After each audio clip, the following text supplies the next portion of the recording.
hear me okay? Yes. Perfect. All right, so I'm Veronica White. I'm a final year PhD student now at the University of Exeter, and today I'm going to be talking a little bit about my PhD fieldwork, which I completed this spring.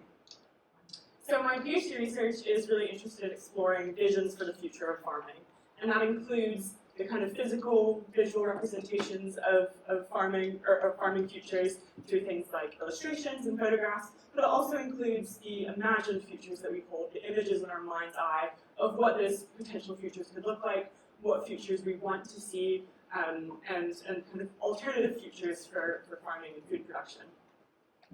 And I was really interested in talking to the people that are involved on the ground in food production. Where, the session's all about just futures. We just heard about how it's important to think about whose visions of the future are we valuing, who are we asking about the future. And so I really wanted to get out and talk to people that are involved in farming and food production to find out what their visions for the future are. But I don't know how to drive, and getting to rural spaces in England can be very challenging if you don't know how to drive. So I came up with a bit of a creative way, I think, of reaching these rural spaces. And I'm going to show you a quick video now that's a bit of an overview of my PhD research. And this is the first time I'm showing this to anyone outside my family. So please do let me know what you think.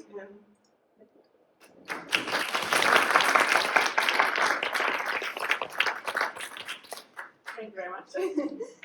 So for the rest of the talk, I'm going to sort of focus a bit on how I kind of see cycle touring as a creative methodology.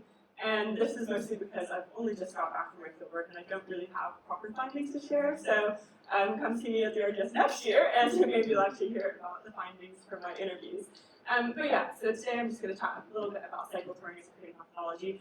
And for me, creativity was sort of embedded in the project from the very beginning, as I was sort of thinking of interesting ways of reaching farmers in rural communities, but also because I'm a photographer and a graphic designer, so I've got a lot of experience with visual communication, and I wanted to find ways of bringing those skills into my project, which I think I was able to do with the Farming Future Cycle Tour. So now I'm just going to highlight a couple reflections and thoughts about why I think cycle touring is a fun and creative methodology, specifically towards exploring the future. So one of the ways was that actually cycle touring, you're very limited in the amount of space you have and the amount of resources you can take with you into an interview kind of context. So you can see at the top, that's everything I had with me for 12 weeks, and that's all I could take into my interviews. And so I ended up using reusable flashcards that I could write on with whiteboard markers, and then basically at the end of each interview, just wipe those off and use the flashcards again in the next interview. And I was basically just trying to find a way of saving space and reducing the amount of weight I was having to carry on the bike. So I used the futures triangle as a way of kind of basically just shaping my interview protocol. So we talk about the past, present, and future of farming. As my interviewees spoke, I would take notes, arrange them around the futures triangle, and then at the end of the interview, we kind of both step back together, look at all the notes that were taken, and my interviewees could sort of highlight the factors they maybe thought were the most important, move things around, and I quite liked having that sort of interactive element as part of the interview. Another way, I mentioned this in the video, another way that I feel like cycling is quite a creative way of engaging with landscapes is actually through these kind of really embodied experiences. So as I mentioned in the video, I wasn't just seeing the landscapes that I was riding through, I was really feeling them. This is a quote from one of my field notes. I said, "I just passed another barn where I couldn't see any livestock, but the smell was horrific." And then as I was cycling past, I could hear what sounded like pigs kind of squealing. So this is just to highlight, I wasn't, I was engaging with these landscapes with multiple senses. And I think that's something you wouldn't necessarily be able to get if you were traveling through rural areas by car or using public transport. In fact, I was out there on my bike that I was able to get these experiences. Another way that I think is kind of interesting to think about in terms of creativity and thinking about the future is around these temporal intersections to do with my route. So actually the route I was taking, so I was mostly on the National Cycle Network, which as a cyclist, I'm trying to avoid any major roads, and that meant I was often on kind of small country roads, country lanes, and a lot of these roads are actually really old. So the map on the left is from 1887. Maps here are from today. You can see the exact same roads that I was was around in 1887 and probably even earlier. And what's also interesting about this is you can actually see the field sizes in the map on the left, and you can see they used to be much smaller. And so I think this is something I'm looking forward to sort of exploring a little bit more as I begin my analysis and sort of thinking about how, I'm cycling through these landscapes, reflecting on how they look in the present, thinking about what they might look in the future, but also I'm using a method of transport and using transport infrastructure that's actually really old. And so I think that's going to be something interesting to think about in terms of the past, present, and future.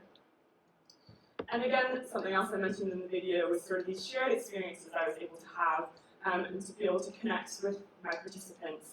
So this is another field note.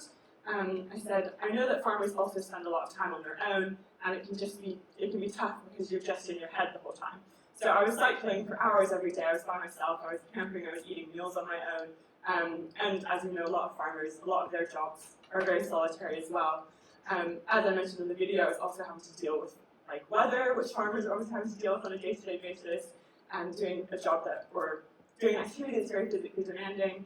And so obviously I'm not a farmer, I can't understand everything that farmers are going through, everything they're experiencing, but I think cyclotouring was able to bring me a step closer to their experiences. And it was also nice because it was a conversation starter when I showed up for the interviews with something we could talk about, because we were both experiencing the same warm, dry weather, just maybe in a different way. Another reason I really liked cycling was actually the very slow way of traveling, and the opportunities this provided me to be able to just stop and take photos whenever I wanted. Again, this isn't something you can do if you're traveling on a public bus. You can't just get off the bus and take a photo.